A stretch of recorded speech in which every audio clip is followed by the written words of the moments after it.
නේද? එනවනේ ඔය. චෙක් 1. චෙක් 1 එනවනේ.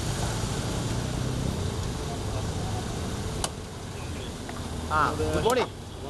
මේ මොකෝ දැන් ඔබතුමාද CID පැත්තේ? එන්න කිව්වා අපි ආව බල්ල යන්න.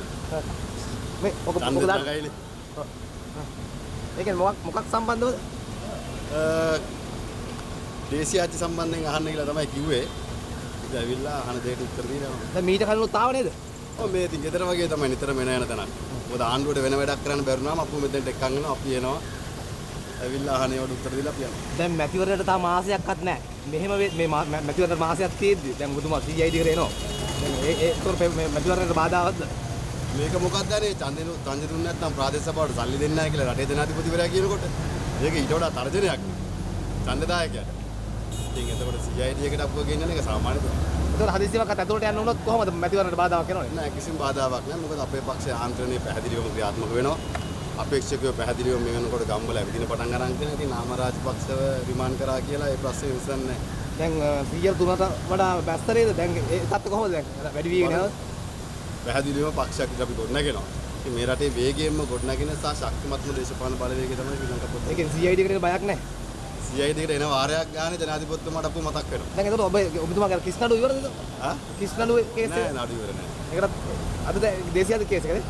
අද එහෙම තමයි කිව්වේ. හැබැයි ගියාම අහන්න වෙන ඒවානේ. මේ දැන් යෝසිතගේ වාහනේ සම්බන්ධව මොකක්ද කතාවක් යනවා? නෑ ඉතින් අද පාර්ලිමේන්තු වරප්‍රසාද වලට මුවා වෙලා බොරු කියන ආණ්ඩුවක් සහ දේශපාලන සංස්කෘතියක් අපේ රටේ හැදිලා තියෙනකොට තමන් කෝප් එක ඇතුලේ වගකීම් රහිතව ප්‍රකාශ කරනකොට සම්පූර්ණ කෝප් වාර්තා පිළිබඳවත් කෝප් එක පිළිබඳවත් තියෙන විශ්වාසය බිඳ වැටෙනවා.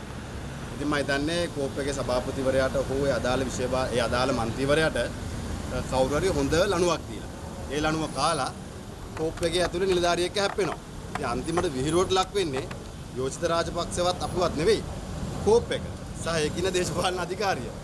ඒ හින්දා අමාත්‍යවරුන්ට නැත්නම් වර්තමාන ආණ්ඩුවට මේ නිලධාරීන් අපහසුතාවයකට පත් කරන්න ඕන නම් කෝප් එකට කැඳවලා ඒකෙන් සාර්ථක වෙන්නේ නැහැ කියන එකත් අපි මතක් කරන්න ඕනේ. ඒ ගැනත් හොයන්න.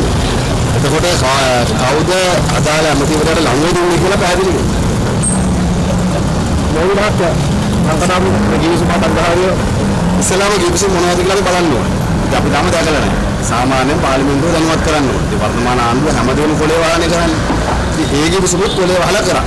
හැබැයි ඔය ක්‍රමයට 2014 දී සාම්පූර් බලාගාරය හැදුවනම් උමාව හදන්න දුන්නා නම් ගෝඨාභය රාජපක්ෂ ආණ්ඩුවට බලශක්ති අර්බුදයක් ඇති වෙන්නේ නැහැ. හැබැයි එදා විරුද්ධ වෙලා එදා ඉන්දියන් ව්‍යාප්තවාදයට එරෙහිව පන්ති පහ කළා එළියට බහැලා තරුණයෝ දහස් ගණනක් මරාගත්ත ජනතා විමුක්ති පෙරමුණ අර මූඩියාගේ මැතිතුමා එක්ක කරවල දාගෙන කිවිසුම අස්සම් කරා. කොහේ වාහන සම්බන්ධව වරදක් වෙලා නැද්ද? වාහන සම්බන්ධව වරදක් වෙලාද? දැන්